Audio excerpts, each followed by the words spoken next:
अमृत की बरसात हो रही है और उसमें से हीरे उत्पन्न हो रहे हैं। इस प्रकार का अनुभव मनुष्य के जीवन में कब आता है, इसी पर संत कबीरदास जी ने अपने इस दोहे में बताया है।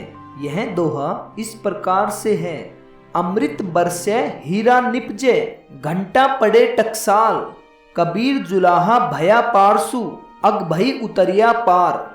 इस दोहे का शब्दार्थ है अमृत बरसे हीरा निपजे, मतलब अमृत की बरसात हो रही है और उसमें हीरे पैदा हो रहे हैं। घंटा पड़े टकसाल, मतलब मानस तत्व में अनहद नाद की ध्वनि बज रही है।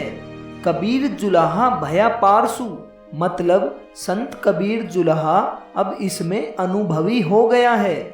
अग भई उतरिया पार, मतलब भवसागर से पार उतर गया है। इस दोहे का भावार्थ है, ईश्वर मिलन के सुख का वर्णन करते हुए संत कबीरदास जी कहते हैं कि ईश्वर के समीप निरंतर ही अमृत बरस रहा है, निरंतर अमृत रस की बरसात हो रही है। उस स्थान पर निरंतर ही अनहद नाद बजता रहता है।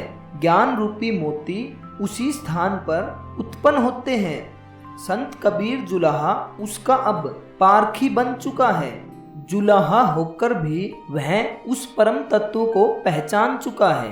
परम तत्व आंतरिक है, बाहरी नहीं। इसे गुरु ही समझा सकता है। यह सहज अवस्था है जिसमें हरि का रस स्वतः ही बहता है। अनभय से आस्य है कि अब उसकी समस्त शंकाओं का समाधान हो चुका है और वह इस भवसागर से पार उतर गया है। इसी पर संत कबीरदास जी ने कहा है, अमृत बरसे हीरा निपजे, घंटा पड़े टकसाल। कबीर जुलाहा भया पारसु, अग भई उतरिया पार।